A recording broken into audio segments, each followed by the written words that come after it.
Noivo a humilha e abandona dias antes do casamento. Meses depois, ela vira enfermeira de um CEO milionário paraplégico e o que eles descobrem juntos choca a todos. Antes de continuarmos, comente de qual cidade você está assistindo. E no final, não se esqueça de avaliar esta história de 0 a 10. Aproveite.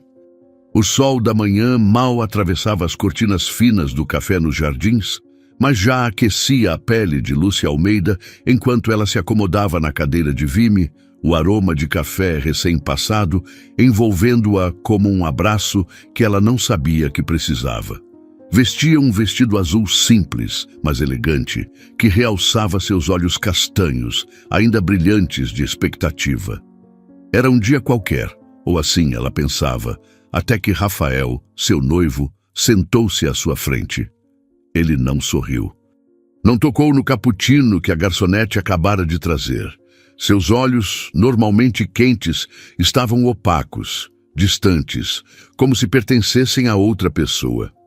A gente precisa conversar, disse ele, a voz firme, quase cortante. Lúcia sentiu um arrepio subir pela espinha. O tom não era de quem planejava discutir detalhes do casamento, marcado para dali a 10 dias. Ela tentou sorrir, disfarçar a inquietação, mas suas mãos tremiam levemente enquanto segurava a xícara. Rafael não a olhou nos olhos. Em vez disso, tirou do bolso uma caixinha de veludo preto, idêntica à que ele usou meses antes, quando a pediu em casamento sob as luzes suaves de um jantar à beira do lago. Mas agora, ao abrir a caixinha, ele não a ofereceu. Estendeu-a com um gesto seco, como quem entrega um ultimato. Eu quero o anel de volta, Lúcia. O anel da minha família. O mundo pareceu desacelerar. O som dos talheres tilintando nas mesas ao redor, as risadas abafadas de um casal na mesa ao lado, o zumbido do ar-condicionado, tudo se dissolveu em um silêncio ensurdecedor. Lúcia piscou, atônita, como se as palavras de Rafael fossem uma língua estrangeira que ela não conseguia traduzir. O anel, um delicado aro de ouro com uma safira incrustada, brilhava na caixinha como uma acusação. Ela o tirou do dedo lentamente, sentindo o peso daquele gesto como se arrancasse um pedaço de si mesma. Rafael, o que está acontecendo? Sua voz saiu fraca, quase um sussurro, mas carregada de uma súplica que ela não conseguia esconder. Ele hesitou por um instante, mas logo endireitou os ombros, como se estivesse se preparando para um golpe final. Eu não posso me casar com você, Lúcia. Não é mais certo. Ele fez uma pausa, os olhos fixos em algum ponto além dela. Estou com outra pessoa. Lorena Prado. O nome caiu como uma pedra no peito de Lúcia. Lorena Prado, a filha de um magnata do setor médico, uma mulher que parecia flutuar acima de todos, com sua beleza intocável e sua vida de capa de revista. Lúcia a viu apenas uma vez, em um evento de caridade onde Rafael trabalhava como consultor financeiro. Lorena havia sorrido para ela, um sorriso polido, mas frio, como se soubesse algo que Lúcia não sabia. Agora, tudo fazia sentido. Você... Lúcia engoliu em seco, lutando contra as lágrimas que ameaçavam transbordar. Há quanto tempo? Não importa, respondeu ele com uma frieza que a fez estremecer. É melhor assim, para nós dois. Melhor? Como poderia ser melhor? Lúcia quis gritar, quis jogar a xícara de café na cara dele, quis implorar para que ele dissesse que era uma brincadeira cruel, mas não fez nada disso. Apenas entregou o anel, sentindo o metal frio contra a palma da mão, e assistiu Rafael guardá-lo no bolso como se fosse um objeto qualquer, não o símbolo de um futuro que eles planejaram juntos. Ele se levantou, deixou algumas notas sobre a mesa e, sem dizer mais uma palavra, saiu do café. Lúcia ficou ali, paralisada, o coração batendo tão alto que parecia ecoar nas paredes. As pessoas ao redor continuavam suas conversas, alheias ao terremoto que acabara de devastar sua vida. 10 dias. Faltavam apenas 10 dias para o casamento.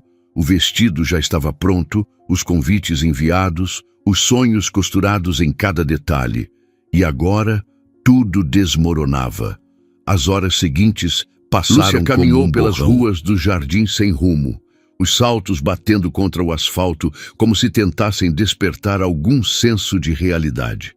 Quando finalmente chegou ao apartamento que dividia com Rafael em Moema, a porta estava entreaberta, como se zombasse de sua vulnerabilidade.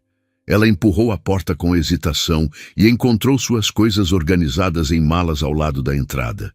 Não era o trabalho de Rafael. Ele nunca teria tido tanto cuidado. As roupas estavam dobradas, os livros empilhados com precisão, os objetos pessoais embrulhados em papel de seda. Alguém foi pago para fazer isso, para apagar sua presença com uma eficiência cruel. No quarto, o vestido de noiva pendia no cabide, imaculado, como um fantasma de um futuro que nunca aconteceria. Lúcia caiu de joelhos no corredor, o peso da traição e da rejeição esmagando-a. As lágrimas vieram, quentes e incontroláveis, enquanto ela abraçava uma das malas, como se pudesse segurar os pedaços de sua vida que escorregava por entre os dedos. Ela não entrou no quarto. Não conseguiu. O vestido, com seu tule delicado e as pérolas costuradas à mão, era uma lembrança cruel demais. Sem saber para onde ir, Lúcia pegou o celular com as mãos trêmulas e ligou para a única pessoa que sempre esteve lá, mesmo nos piores momentos. Sua mãe, Dora. A voz de Dora, rouca, mas cheia de ternura, respondeu no segundo toque. Lúcia, meu amor, o que houve? Mãe. A voz de Lúcia falhou, engasgada pelo choro. Eu não sei o que fazer. Não precisa explicar agora. A porta está aberta, meu bem. Venha para casa. A viagem até a aclimação foi um borrão de luzes da cidade e pensamentos desordenados. O apartamento de Dora, um refúgio modesto com paredes cobertas de fotos antigas e móveis gastos pelo tempo, parecia o único lugar seguro no mundo. Dora, com seus cabelos grisalhos presos em um coque frouxo e o avental desbotado, abraçou a filha sem fazer perguntas. Naquela noite, Lúcia dormiu no seu antigo quarto, sob uma manta de crochê que cheirava a lavanda e infância. Dora deixou um bule de chá de camomila na mesinha de cabeceira, e o calor da xícara em suas mãos foi o único conforto que Lúcia encontrou. Os dias seguintes foram um exercício de sobrevivência. Lúcia voltou ao trabalho no hospital, onde era enfermeira na ala de reabilitação, mas cada sorriso forçado para os pacientes era uma batalha. Seus colegas notaram as olheiras, o silêncio, mas ela desviava das perguntas com um aceno de mão. Não queria piedade, não queria reviver a humilhação. Até que, numa manhã cinzenta, enquanto tomava café na sala de descanso, ouviu uma conversa que mudou tudo. Você viu essa vaga? Disse Mariana, uma colega de turno, apontando para um e-mail no celular. Um cara rico, lá em Campos do Jordão, procurando uma enfermeira para gerenciar a reabilitação dele. Salário absurdo, moradia incluída. Parece bom demais para ser verdade, respondeu outra colega rindo. Mas dizem que ninguém aguenta o cara mais de 2 semanas. É um ogro. Lúcia ergueu os olhos, intrigada. Algo naquela proposta a fez parar. Talvez fosse o desespero por uma mudança, por um motivo para deixar São Paulo e todas as lembranças de Rafael. Talvez fosse apenas curiosidade. Ela anotou o contato no celular, sentindo um estranho misto de esperança e medo. Dias depois, Lúcia estava em um ônibus rumo a Campos do Jordão, a mala no bagageiro e o coração ainda em pedaços. A mansão onde a entrevista aconteceria era um espetáculo de pedra e vidro, aninhada entre pinheiros altos e o ar fresco da serra. Quando desceu do táxi, sentiu o peso do desconhecido. Quem era esse homem que ninguém conseguia suportar? E por que, apesar de tudo, ela sentia que aquele era o começo de algo que não conseguia explicar? A governanta, Celina, uma mulher de meia idade com postura rígida e olhos penetrantes, recebeu-a na entrada. Você é pontual. Gosto disso, disse ela, com um leve aceno de aprovação. Vamos ser diretas. O senhor Rodrigo Vilela, 36 anos, sofreu um acidente de moto há 9 meses. Ele precisa de alguém que gerencie sua reabilitação física e, francamente, que tenha paciência. Ele não é fácil. Lúcia assentiu, tentando ignorar o nó no estômago.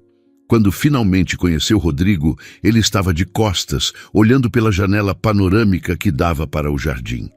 Era alto, com ombros largos e uma presença que dominava o ambiente, mesmo em uma cadeira de rodas. Seus cabelos escuros caíam sobre a testa, e o olhar, quando se virou para ela, era frio, quase cortante. «Posto que você desiste em 4 dias», disse ele, a voz carregada de sarcasmo. Lúcia sustentou o olhar, surpresa com a própria coragem. «Aposto que não», respondeu, com uma firmeza que nem ela sabia que tinha. Rodrigo riu, um som seco, sem humor. Naquela noite, sozinha no quarto de hóspedes da mansão, Lúcia abriu o contrato que Celina lhe entregara. As cláusulas eram claras, o salário era tentador, mas o verdadeiro desafio estava nas entrelinhas, sobreviver àquele homem e ao peso de sua própria dor. No dia seguinte, Lúcia seguiu Celina pelos corredores da mansão até o ginásio onde Rodrigo estava. E, Lúcia falou, não leve as palavras dele para o lado pessoal. Ele não é mais o mesmo desde o acidente. Lúcia assentiu, mas a advertência de Celina só aumentou o nó em seu estômago. Quem era Rodrigo Vilela, afinal? Um homem quebrado pelo acidente, como diziam, ou algo mais. Lá no ginásio, o ar cheirava a desinfetante e borracha. Equipamentos de reabilitação, barras paralelas, esteiras, pesos, estavam dispostos com precisão, como se nunca fossem usados. Rodrigo estava lá, de costas, como na véspera, olhando pela janela que dava para um lago cercado de névoa. A cadeira de rodas parecia uma extensão dele, mas havia algo em sua postura. Ombros tensos, mãos cerradas, que sugeria uma luta interna. Lúcia pigarreou, anunciando sua presença. «Vejo que você é teimosa», disse ele sem se virar. Sua voz era grave, com um toque de desdém. A última enfermeira durou 3 dias. Qual é o seu recorde de paciência? Lúcia respirou fundo, lembrando-se do conselho de Celina. Não vim aqui para quebrar recordes. Vim para ajudar. Ela deu um passo à frente, mantendo a voz firme. Então, por onde começamos? Rodrigo virou a cadeira e pela primeira vez Lúcia viu seus olhos de perto. Eram de um azul profundo, quase cinza, com um brilho que oscilava entre raiva e algo mais suave, talvez dor. Ele a encarou por um longo momento, como se a estivesse avaliando, antes de apontar para uma prancheta na mesa. O plano de reabilitação. Celina deve ter te dado. Siga isso, e não espere que eu facilite. Os dias seguintes foram uma prova de fogo. Rodrigo era exigente, muitas vezes cruel em suas palavras. Criticava cada movimento de Lúcia, cada ajuste nos exercícios, como se testasse sua resistência. Você segura o peso como se fosse uma criança com medo de quebrar um brinquedo, disse ele uma vez, com um sorriso sarcástico. Mas Lúcia não cedeu. Ela respondia com calma, ajustava os equipamentos com precisão e, aos poucos, começou a perceber pequenas rachaduras na armadura dele.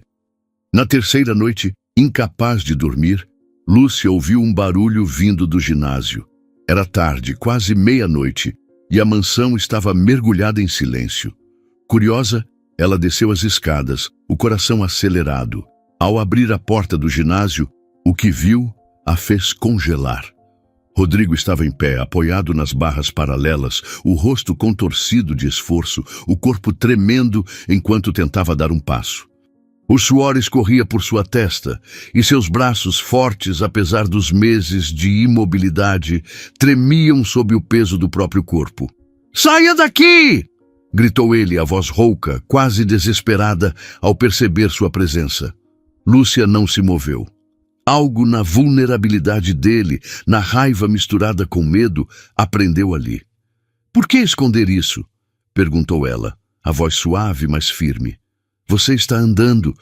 Isso é incrível. Rodrigo a encarou, o peito subindo e descendo com respirações pesadas. Por um instante, ela pensou que ele gritaria novamente, mas ele apenas baixou a cabeça, os ombros relaxando como se o peso do mundo tivesse dobrado. Porque quando acham que você está melhor, esperam milagres, disse ele, quase num sussurro. E eu cansei de decepcionar. Minha família, meus amigos, minha empresa. Todos esperam que eu volte a ser quem eu era. Mas eu não sou mais aquele homem. Lúcia deu um passo à frente, ignorando a voz em sua cabeça que dizia para recuar. Não espero milagres, Rodrigo. Só quero ajudar e prometo guardar seu segredo.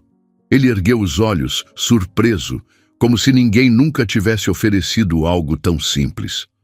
Por um momento, o ginásio ficou em silêncio, exceto pelo som distante do vento contra as janelas. Os dias seguintes trouxeram uma rotina frágil, mas promissora. Lúcia ajustava os exercícios, anotava progressos minuciosos e Rodrigo, embora ainda distante, começou a responder com menos hostilidade. Eles conversavam pouco, mas cada palavra trocada parecia carregar um peso maior. Uma manhã, enquanto Lúcia organizava os equipamentos, ouviu vozes exaltadas vindas do escritório de Rodrigo. A porta estava entreaberta e ela reconheceu a voz de um homem que já tinha visto na mansão, Eduardo, o sócio de Rodrigo. A conversa era tensa, cheia de acusações veladas. Você precisa confiar em mim, Rodrigo, dizia Eduardo, com uma calma que parecia ensaiada. Essa fusão com os Prado é o melhor para a empresa. Eles têm recursos, contatos. E o que eu ganho com isso? Retrucou Rodrigo, a voz cortante. Perder o controle de tudo que construí? Lúcia congelou ao ouvir o nome Prado. Seria coincidência?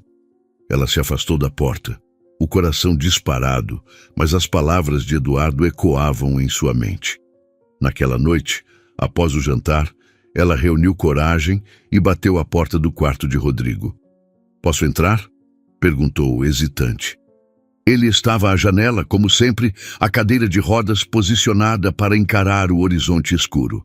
Se for para falar de exercícios, pode esperar até amanhã, disse ele, sem se virar. Não é isso. Lúcia respirou fundo. Ouvi você e Eduardo hoje. Ele mencionou os Prado e seria da família de Lorena Prado. Rodrigo virou a cadeira lentamente, o rosto endurecido. O que você sabe sobre os Prado? Lúcia engoliu em seco, sentindo o peso da confissão.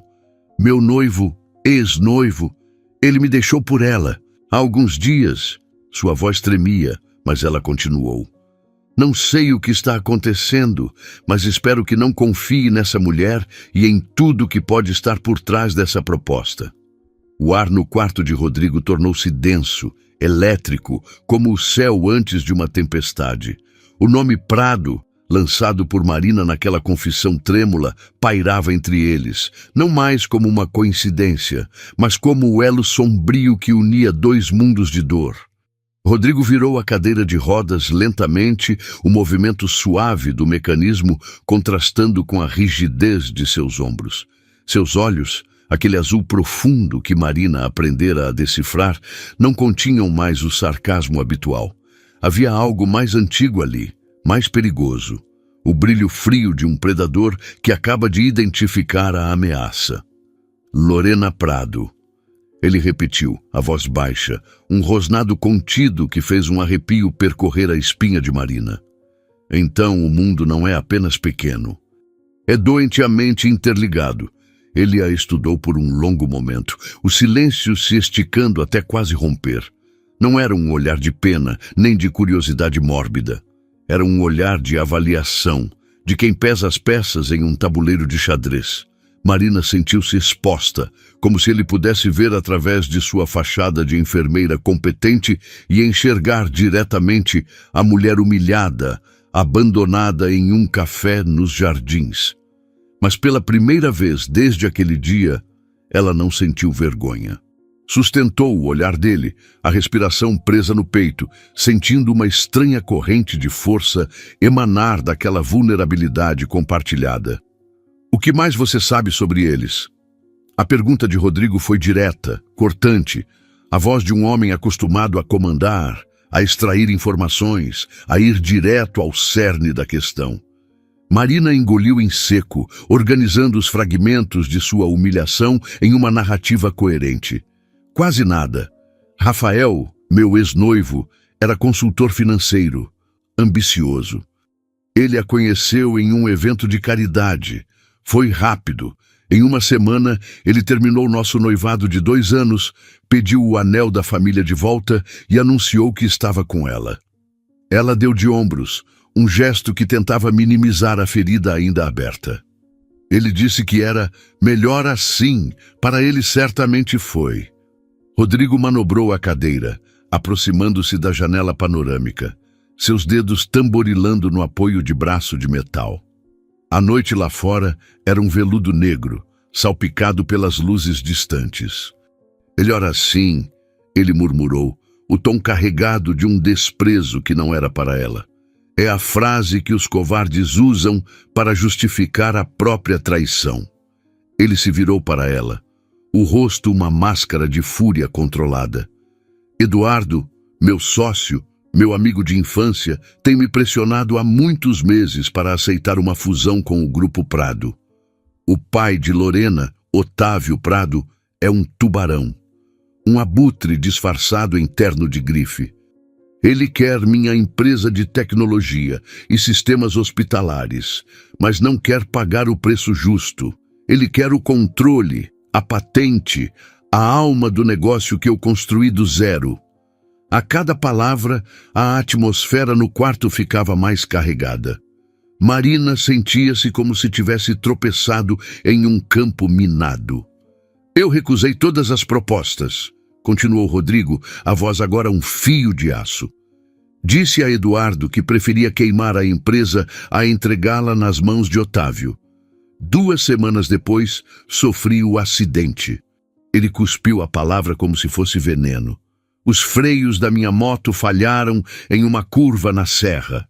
A perícia foi inconclusiva. A polícia arquivou como uma fatalidade que, por sorte, não me matou. Mas eu sei que não foi um acidente. O mundo de Lúcia inclinou-se sobre seu eixo. A dor de um coração partido parecia quase trivial diante daquela revelação. Aquilo não era um drama romântico, era uma conspiração. Você acha que eles... os Prado... Ela sussurrou, a enormidade da suspeita deixando-a sem ar. Eu acho que eles tentaram me tirar do jogo permanentemente. O olhar de Rodrigo era duro como granito. Comigo fora de cena, Eduardo, que sempre foi mais pragmático, teria o poder de aprovar a fusão. Ele se tornaria o presidente de uma subsidiária do Império Prado, e Otávio conseguiria minha tecnologia por uma fração do valor. Ele fez uma pausa, seus olhos fixos nos dela, conectando a última peça. Eles não contavam com 2 coisas, que eu sobreviveria e que você, a mulher que o peão deles descartou, apareceria na minha porta. Uma onda de frio percorreu o corpo dela. Mas foi uma coincidência. Eu vi a vaga no hospital. Naquele instante algo mudou. A dinâmica entre paciente e enfermeira, entre chefe e funcionária, dissolveu-se. Restaram apenas os 2. A dor dela e a fúria dele entrelaçaram-se, forjando algo novo, algo sólido e perigoso. Os dias seguintes foram uma prova silenciosa daquela aliança não declarada. Rodrigo não mencionou mais o assunto abertamente, mas uma nova urgência tomou conta de suas noites. Depois que os empregados se recolhiam e a mansão mergulhava no silêncio, a luz do escritório dele permanecia acesa. Lúcia, em seu quarto, ouvia o clique suave do teclado, o virar de páginas, o som de um homem travando uma guerra solitária. Ela, por sua vez, dedicava-se à reabilitação total dele com uma ferocidade renovada. As sessões no ginásio deixaram de ser um teste de paciência e tornaram-se uma missão. Mais uma série, ela dizia, a voz firme, limpando o suor da testa dele. Você consegue mais. Ele não reclamava mais, apenas cerrava os dentes, o corpo tremendo de esforço, e obedecia. Cada milímetro de progresso não era mais apenas sobre andar, era sobre lutar. Certa noite, uma semana após a confissão, a exaustão venceu Lúcia. Ela adormeceu sobre um livro de fisioterapia na poltrona de seu quarto e acordou sobressaltada com o silêncio. Eram quase 3 da manhã. A casa estava quieta demais. Guiada por uma intuição, ela desceu as escadas, os pés descalços no mármore frio. A luz do escritório de Rodrigo estava acesa, a porta entreaberta. Ela espiou pela fresta. Ele não estava em sua mesa. Estava do outro lado da sala, em frente a um enorme quadro branco coberto de diagramas, nomes e setas conectando empresas e pessoas. E ele estava de pé, sozinho, apoiado em uma bengala de metal que ela nunca tinha visto. O corpo dele estava tenso, mas ereto. Ele estudava o quadro com a concentração de um general planejando uma invasão. O coração de Lúcia deu um salto. Ela não sentiu o choque da primeira vez que o vira em pé. Sentiu uma onda de admiração tão intensa que a deixou sem fôlego. Ele não estava apenas se recuperando, estava se reerguendo. Ela recuou antes que ele a notasse, o coração batendo descompassado. Voltou para o quarto e sentou-se na cama, a mente a mil. Aquele homem não precisava de uma enfermeira, precisava de uma aliada, e ela não podia mais ficar à margem, apenas observando. No dia seguinte, após a sessão de fisioterapia, enquanto guardava os pesos, ela tomou uma decisão. Rodrigo. Ele estava na cadeira de rodas, secando o rosto com uma toalha, a respiração ainda ofegante. Ele ergueu os olhos. Eu sei que você está investigando os Prado e sei que está fazendo isso sozinho. Ela foi direta, sem rodeios. Isso acaba hoje. O que você está propondo? Estou propondo uma parceria, de verdade. Ela se aproximou, sua voz baixando para um tom conspiratório. Você tem a estratégia, a inteligência, o conhecimento do jogo corporativo. Eu tenho a capacidade de observar, de ouvir, de passar despercebida. Deixe-me ajudar, deixe-me ser seus olhos e ouvidos. Um longo silêncio se instalou. Ele a estudou, o olhar percorrendo seu rosto, como se tentasse encontrar alguma hesitação, algum blefe. Não encontrou.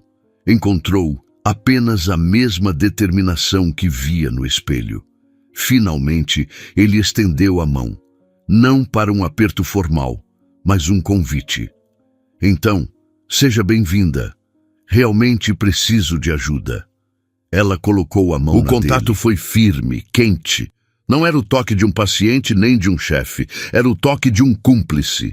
Naquele aperto de mãos, a aliança secreta foi selada. A partir daquela noite, as luzes não se acendiam apenas no escritório de Rodrigo. A porta do escritório se abriu sem ruído e Lúcia entrou, equilibrando uma bandeja de prata com 2 xícaras fumegantes de café forte. O aroma amargo e intenso cortou o cheiro de papel e da eletricidade estática dos monitores, um perfume de vigília e conspiração. Rodrigo ergueu os olhos do emaranhado de documentos espalhados sobre a mesa de mogno. Um leve sorriso, algo tão raro que ainda parecia um evento, tocou o canto de seus lábios.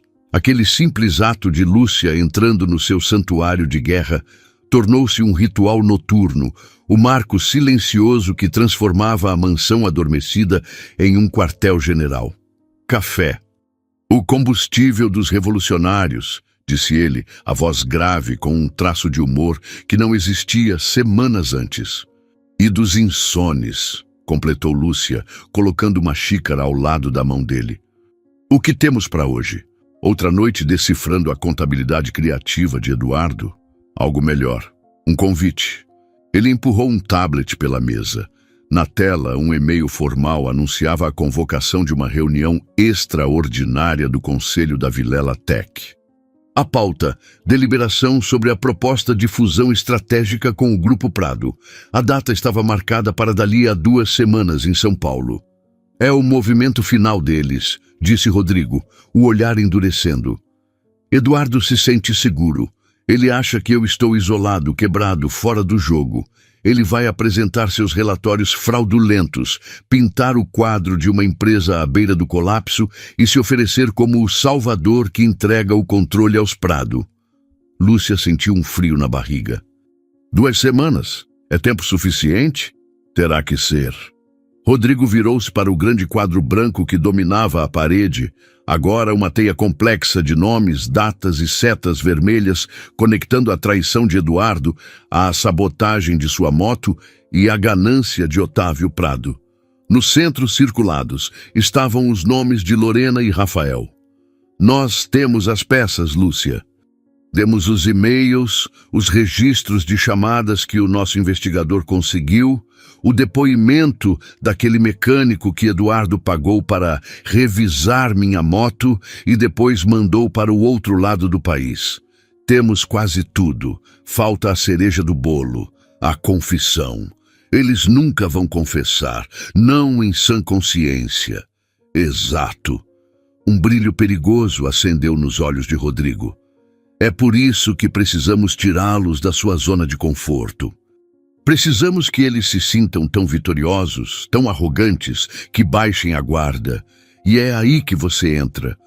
O plano que ele traçou nas noites seguintes era audacioso, arriscado e beirava a genialidade teatral.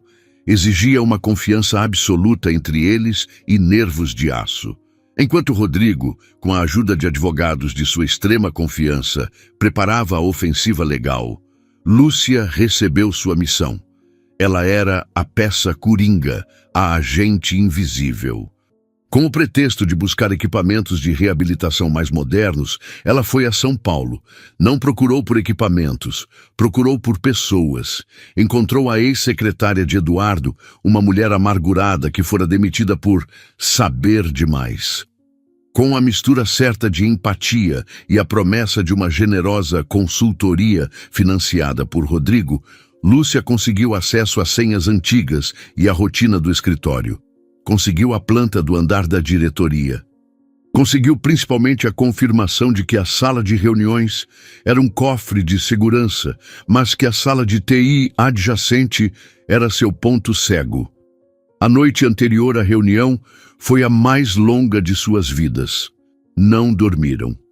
Passaram as horas repassando cada detalhe, cada possível falha, cada contingência. Você não precisa fazer isso, Lúcia, disse Rodrigo em um raro momento de hesitação, vendo a palidez no rosto dela sob a luz da luminária. É perigoso. Mais perigoso que ser abandonada há 10 dias do casamento, mais perigoso que ver o homem que eu amava se transformar em um peão de um jogo sujo. Ela balançou a cabeça, a determinação em seus olhos castanhos inabalável. Eu preciso fazer isso, Rodrigo. Por você. E talvez um pouco por mim. Para fechar essa porta de uma vez por todas. Na manhã seguinte, a sala de reuniões da Vilela Tech era exatamente como Lúcia imaginara. Um aquário de poder e tensão. Disfarçada com um crachá de suporte técnico e um uniforme que a tornava praticamente invisível, ela entrou na sala de controle minutos antes de todos chegarem. Seu coração batia uma sinfonia de pânico e adrenalina. Com as mãos trêmulas, mas precisas, ela ativou a escuta que um técnico, leal a Rodrigo, havia instalado na noite anterior. As vozes da sala de reuniões começaram a fluir em seu fone de ouvido, claras e nítidas. Ela viu pelo monitor, quando Eduardo iniciou a reunião, o tom pomposo, a falsa compaixão ao mencionar a ausência de Rodrigo. Viu Otávio Prado, o tubarão, e sua filha, Lorena, a personificação da vitória. E então viu Rafael. Ele parecia um fantasma em um banquete, desconfortável, fora de lugar.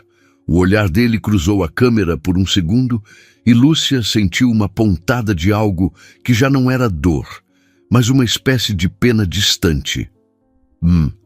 Pelo bem da companhia que ele tanto amou, disse a voz de Eduardo em seu ouvido. Lúcia respirou fundo. Agora, as portas duplas se abriram e o roteiro que eles ensaiaram à exaustão tornou-se realidade. A entrada de Rodrigo foi um golpe de mestre. O silêncio chocado, os rostos pálidos, a pura incredulidade. Lúcia sentiu um orgulho avassalador ao vê-lo caminhar, cada passo uma declaração de guerra, a bengala não como um sinal de fraqueza, mas de poder. Ela ouviu a negação desesperada de Eduardo. Com um comando em seu tablet, ela iniciou a apresentação. A tela gigante ganhou vida e as provas da traição começaram a desfilar, uma a uma, sincronizadas com a narrativa implacável de Rodrigo. Cada e-mail, cada extrato, era uma pá de terra sobre o caixão da conspiração deles. Lúcia via os rostos no monitor se contorcendo, a arrogância de Eduardo se desfazendo em pânico, a fúria impotente de Otávio e o terror puro no rosto de Rafael quando Rodrigo o apontou com a bengala. A lealdade dela não estava à venda. Quando Rodrigo olhou em sua direção, através do vidro espelhado que a escondia, Lúcia sentiu como se ele pudesse vê-la. Naquele olhar, toda a aliança, toda a confiança, todas as noites em claro se solidificaram. Ela não era mais uma vítima, era uma arquiteta daquela justiça. A votação foi rápida, brutal. A remoção de Eduardo foi unânime. A debandada dos Prado e de Rafael foi a cena final de uma peça que chegava ao fim. Lúcia observou Rafael sair por último, um homem quebrado que havia apostado tudo na ganância e perdido até a si mesmo. Ela desligou o sistema de áudio, o silêncio repentino em seus ouvidos. Um alívio bem-vindo. Quando a sala se esvaziou, ela saiu de seu esconderijo. Rodrigo estava lá, no meio da sala, apoiado em sua bengala. O peso da batalha finalmente visível em seus ombros. Ele parecia exausto, mas seus olhos brilhavam com uma luz que ela nunca vira antes. "Nós conseguimos", disse ele, a voz embargada. "Você conseguiu", ela respondeu, aproximando-se. O sorriso que ela lhe ofereceu genuíno e luminoso. "Você andou até aqui e tomou de volta o que era seu. Eu apenas segurei a lanterna." Ele balançou a cabeça, um movimento lento. "Uma lanterna no escuro vale mais que o sol ao meio-dia, Lúcia. Você foi minha lanterna." Ele deu um passo em sua direção, fechando a distância entre eles. O ar na sala, antes carregado de traição, agora vibrava com uma eletricidade diferente, uma tensão que não tinha nada a ver com negócios ou vingança. Era algo diferente. Ele ergueu a mão livre e, com uma delicadeza que contrastava com a força que acabara de demonstrar, tocou o rosto dela, o polegar traçando suavemente a linha de sua mandíbula. "Acabou", ele sussurrou, mais para si mesmo do que para ela. "Não, sim", respondeu ela, a voz pouco mais que um sopro, perdendo-se no azul profundo dos olhos dele. "Acabou." O toque de Rodrigo foi como um fósforo riscado no escuro. A aspereza de sua pele contra a maciez do rosto de Lúcia, a intensidade em seu olhar, tudo conspirou para dissolver o último resquício de formalidade entre eles. O ar na sala de reuniões, antes rarefeito pela tensão, agora era denso, carregado de uma eletricidade que nada tinha a ver com a vitória que acabaram de conquistar. Era a energia crua e inegável de meses de dor, solidão e luta que finalmente encontravam um ponto de combustão. Quando os lábios dele encontraram os dela, não foi um beijo de celebração. Foi um beijo de reconhecimento. Havia a urgência de quem esteve à beira do abismo e encontrou uma mão para segurar. Havia a ferocidade de meses de raiva contida, agora transformada em uma paixão avassaladora. E havia, acima de tudo, uma ternura profunda, a gratidão silenciosa de duas almas que se viram, de verdade, pela primeira vez. Lúcia respondeu com a mesma intensidade, as mãos subindo para o pescoço dele, os dedos se embrenhando em seu cabelo, puxando-o para mais perto. O mundo exterior, com seus arranha-céus e sua lógica fria, desapareceu. Só existia o calor daquele beijo, o sabor de café e vitória, a sensação de finalmente estar em casa, não em um lugar, mas em um momento. A bengala de Rodrigo caiu no chão com um baque surdo, esquecida. Ele não precisava mais dela. Apoiou-se em Lúcia, o corpo forte pressionando o dela contra a parede de vidro, a cidade de São Paulo se estendendo abaixo deles como um tapete de luzes indiferente ao incêndio que os consumia. O beijo se aprofundou, tornando-se mais quente, mais exigente. As mãos de Rodrigo deslizaram pelas costas de Lúcia, mapeando cada curva, como se quisesse memorizar a geografia da mulher que o salvara. A respiração dela ficou ofegante, um suspiro escapando de seus lábios quando ele desceu os beijos para seu pescoço, a barba por fazer roçando sua pele e enviando ondas de arrepio por todo o seu corpo. Lúcia, ele murmurou contra a pele dela, a voz rouca, quase irreconhecível. Vamos para casa, Rodrigo, sussurrou ela, a palavra casa adquirindo um novo significado. Não era mais a mansão dele. Era qualquer lugar onde estivessem juntos. A viagem de volta para Campos de Jordão foi um borrão de silêncios carregados e toques furtivos. Sentados no banco de trás do carro, com o motorista separado por um vidro escuro, eles não precisavam de palavras. A mão de Rodrigo encontrou a de Lúcia e não a soltou, os dedos entrelaçados em uma promessa silenciosa. Cada olhar trocado era uma continuação da conversa que seus corpos haviam iniciado na sala de reuniões. Quando o carro finalmente parou em frente à imponente fachada da mansão, a noite já havia caído completamente. A casa, antes um refúgio de pedra fria e solidão, parecia diferente. As luzes acesas nas janelas pareciam mais quentes, mais acolhedoras. Celina, a governanta, abriu a porta antes mesmo que eles chegassem. Seu rosto, normalmente uma máscara de eficiência impassível, trazia uma expressão de alívio e espanto.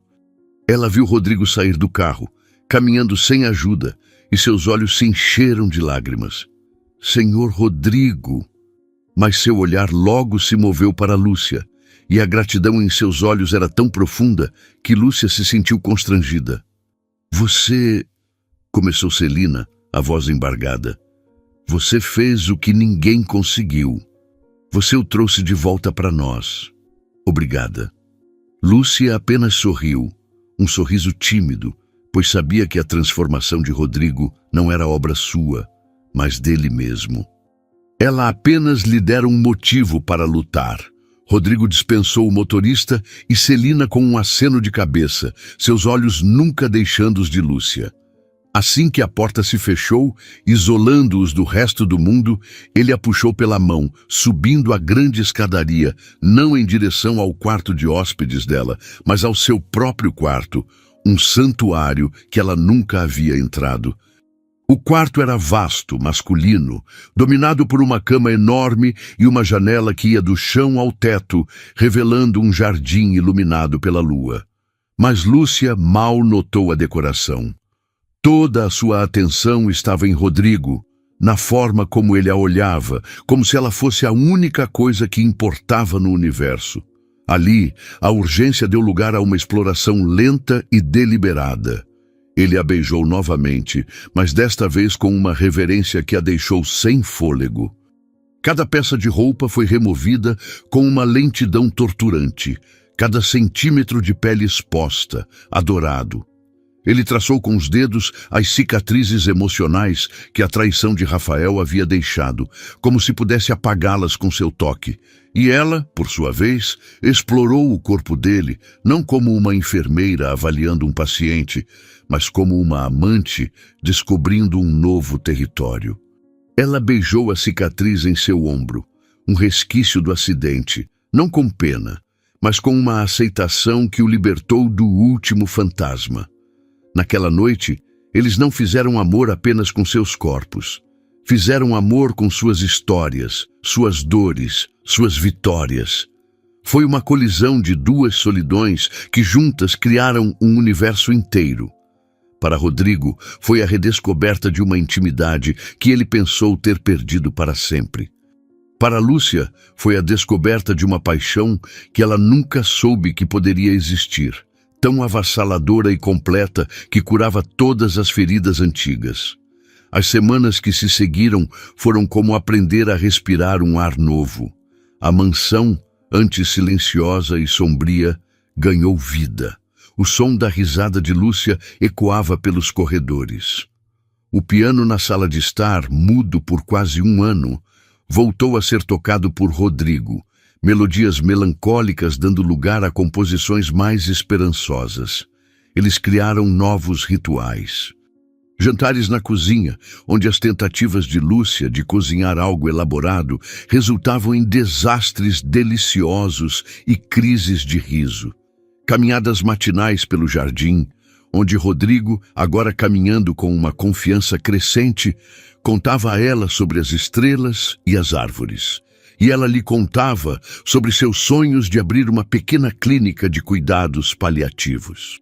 Eles desenvolveram uma linguagem própria, feita de piadas internas que só eles entendiam e de silêncios confortáveis, onde a presença um do outro era suficiente. Certa noite, algumas semanas depois, eles estavam sentados em frente à lareira, o fogo estalando, lançando sombras dançantes nas paredes. O dia tinha sido bom. Rodrigo havia presidido sua primeira reunião de conselho completa desde o retorno, firme e no controle.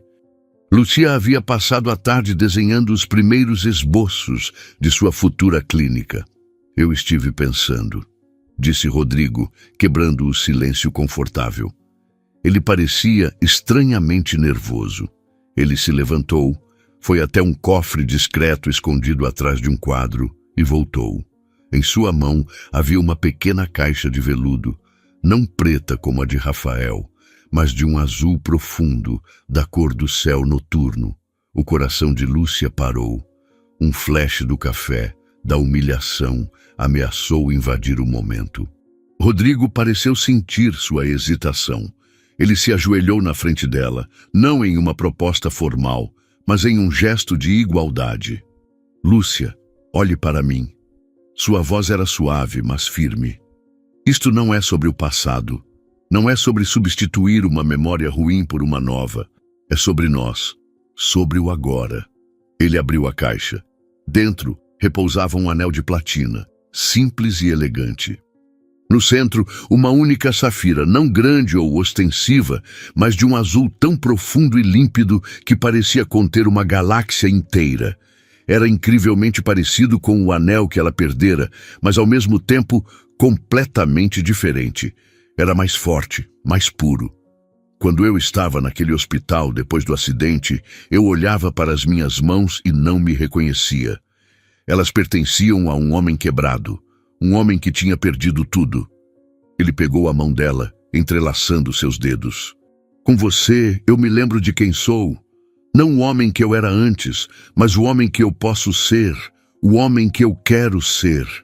Ele pegou o anel da caixa, mas não tentou colocá-lo no dedo dela. Ele o estendeu na palma da mão. Não precisa responder agora. Não precisa prometer nada. Eu sei que você tem seus próprios sonhos para construir, sua própria vida para reivindicar. Só quero que saiba que, para mim, este não é o fim da jornada. É o começo. E eu não consigo imaginar dar o próximo passo sem você. As lágrimas que encheram os olhos de Lúcia não eram de dor ou de memória. Eram de uma felicidade tão avassaladora que doía. Ela olhou para o anel brilhando na palma da mão dele e depois para os olhos dele, cheios de uma vulnerabilidade e uma força que ela amava. Lentamente, ela pegou o anel. O metal estava frio contra sua pele, mas aqueceu instantaneamente. Com um movimento deliberado, ela o deslizou em seu dedo anelar. Ele se encaixou perfeitamente. Eu não vou prometer, disse ela, a voz embargada, mas também não vou recusar. Ela se inclinou e o beijou. Um beijo suave, cheio de promessas não ditas e de um futuro que eles construiriam juntos. Não a partir de sonhos antigos, mas de uma realidade que era infinitamente melhor. O fogo na lareira crepitava, lançando longas sombras dançantes que pareciam celebrar o silêncio que se instalou após o beijo. O peso reconfortante do anel no dedo de Lúcia era um lembrete constante e tangível de que o futuro, antes um território de medo e incerteza, agora era uma paisagem de possibilidades infinitas. Rodrigo a segurava perto, o queixo apoiado no topo da cabeça dela, e pela primeira vez em muito tempo, ambos sentiram uma paz profunda, a calma que vem não da ausência de tempestades, mas da certeza de ter encontrado um porto seguro um no outro. Os meses que se seguiram foram uma melodia composta em um ritmo novo. A vida não era mais uma batalha pela sobrevivência ou uma guerra por justiça. Tornou-se uma exploração diária de pequenas alegrias. Rodrigo, livre das amarras da vingança e da amargura, mergulhou de volta em sua empresa, mas com uma perspectiva diferente. Ele não era mais o empresário implacável que vivia para o trabalho. Tornou-se um líder que valorizava as pessoas, que incentivava a inovação com um propósito e que, para surpresa de todos, implementou uma política de horários flexíveis, insistindo que ninguém deveria sacrificar a vida pelo trabalho. Ele mesmo fazia questão de estar em casa todas as noites para o jantar. Lúcia, por sua vez, floresceu. Com o apoio e o incentivo de Rodrigo, o sonho de sua clínica de cuidados paliativos começou a tomar forma. Ela passou dias pesquisando, estudando modelos de negócio e visitando outros centros. Não era mais a enfermeira que seguia ordens, era uma visionária, desenhando um lugar que ofereceria não apenas tratamento, mas dignidade, conforto e compaixão para pacientes em seus momentos mais vulneráveis. Rodrigo assistia, fascinado, à mulher forte e independente que emergia, a cada dia mais segura de si. Ele não a amava apesar de sua força. Amava-a por causa dela. A mansão transformou-se. O ginásio, antes um lugar de dor e esforço solitário, tornou-se um espaço onde eles às vezes dançavam desajeitadamente ao som de músicas antigas. Os jardins, antes apenas uma paisagem a ser vista pela janela, tornaram-se o cenário de longas caminhadas de mãos dadas. A casa não era mais um castelo de isolamento, mas um lar vibrante, cheio de risadas e planos. 6 meses depois que o anel encontrou seu dedo, em uma manhã ensolarada de primavera, Rodrigo entrou na biblioteca onde Lúcia estava debruçada sobre as plantas de sua clínica.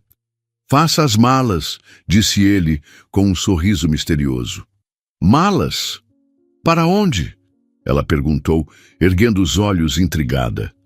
"É uma surpresa. Apenas leve roupas de verão e aquele seu vestido que tem a cor do mar ao meio-dia." 2 dias depois, eles pousaram em um pequeno aeroporto no Espírito Santo. Um carro os levou por uma estrada sinuosa que serpenteava entre a mata atlântica exuberante e o azul ofuscante do oceano. O destino era uma pequena vila de pescadores, quase intocada pelo turismo de massa, e uma casa de praia minimalista, toda em vidro e madeira, aninhada em uma enseada particular. A areia era branca e fina, e o mar, de um verde azulado translúcido, quebrava suavemente na praia. "Rodrigo, que lugar é este?" sussurrou Lúcia maravilhada, enquanto pisava descalça na areia quente. "Este é o lugar onde meu pai me trazia quando eu era criança. Antes da Vilela Tech, antes do dinheiro, antes de tudo. Era apenas ele, eu e o mar. Eu não vinha aqui desde que ele morreu." Ele olhou para ela, os olhos cheios de uma emoção crua. "Eu queria compartilhar o meu começo com você. já que você foi a responsável pelo meu recomeço. Aqueles dias na praia foram mágicos, suspensos no tempo. Eles acordavam com o som das ondas, passavam as manhãs nadando no mar calmo, as tardes lendo em redes na varanda e as noites jantando peixe fresco comprado diretamente dos pescadores, sob um céu tão estrelado que parecia irreal. Em sua última tarde, eles caminharam pela praia enquanto o sol começava sua descida, pintando o céu com tons de laranja, rosa e violeta. Rodrigo já não mancava mais. Sua caminhada era firme, confiante, a de um homem em paz consigo mesmo. Ele parou e virou-se para o mar, observando as ondas que vinham e iam, apagando suas pegadas na areia. "Você acha que um dia a gente volta a ser quem era antes?" Ele perguntou, a voz pensativa, quase um sussurro levado pela brisa do mar. Lúcia parou ao lado dele, seguindo seu olhar para o horizonte infinito. A pergunta pairou no ar, carregada com o peso de tudo o que haviam passado. Ela pensou na Lúcia, que existia antes, a mulher ingênua que acreditava em um amor de conto de fadas e que se desfez em pedaços com a primeira tempestade. Pensou no Rodrigo, o gênio arrogante e solitário que se escondia atrás de sua armadura de sucesso. Ela se virou para ele, um sorriso sereno e sábio iluminando seu rosto. O sol poente se refletia em seus olhos, fazendo-os brilhar como ouro derretido. Ela pegou a mão dele, seus dedos se entrelaçando com os dele, o anel de safira capturando o último raio de luz.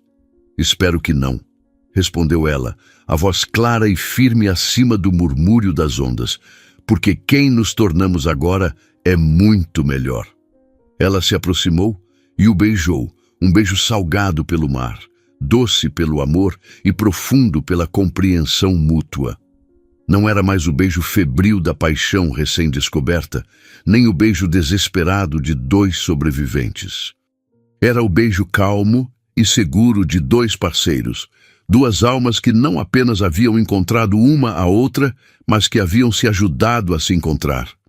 Rodrigo a abraçou, enterrando o rosto em seus cabelos, inalando o cheiro de maresia e de Lúcia.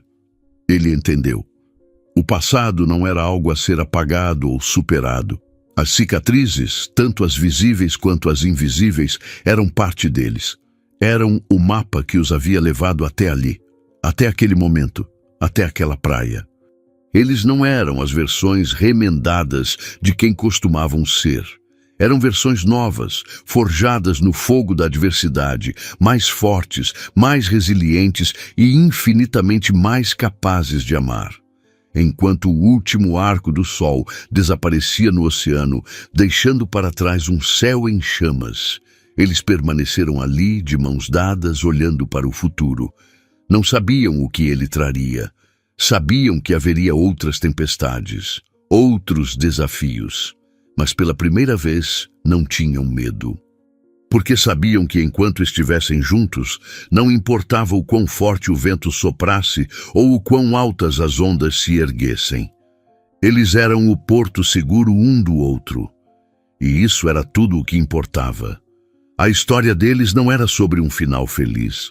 Era sobre um começo verdadeiro, um que eles escolheram escrever juntos, a cada dia, a cada nascer do sol, a cada onda que quebrava na praia. O que você achou da história?